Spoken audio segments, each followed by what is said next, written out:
name is John Stage, and you're in the smokehouse of Dinosaur Bar-B-Que.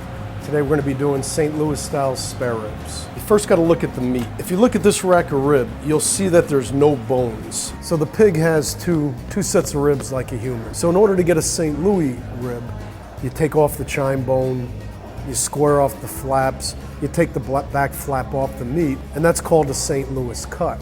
You're looking for even meat coverage throughout the rack of ribs. And you're also looking for marbling. So after you've selected the right rack of ribs, we bring it over here and we rub it down. So ours is a collection of garlic, salt, pepper, onion, cumin, chilies.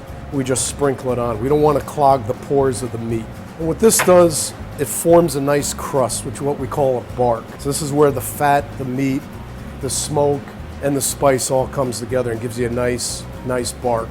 So after we rub the ribs, we're going to put them in our smokers. And what we do is we take hickory logs, we burn it down to coal, and then we add hickory on top of the burning coals. The coals give it the heat, the hickory gives it a nice smoke. The most important thing is the fire, getting your fire and your temperature right. If you had the fire directly underneath, now you'd be grilling. Barbecue is about indirect.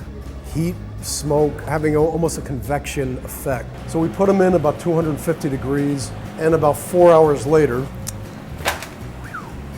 and then what we like to do is give them a little mop as soon as they come out. And what the mop does, it keeps that bark pliable. There's very little sugar in this. It's a vinegar-based mop, a little bit of apple juice, some spices. Just gonna glaze it, a little bit of sauce. You want to put your sauce on at the end. Don't put it on in the middle. Definitely don't put it on in the beginning. Our sauce has a low sugar content, but if you happen to have a sauce with a high sugar content, that sauce is gonna burn. Your sauce will burn before your meat gets cooked.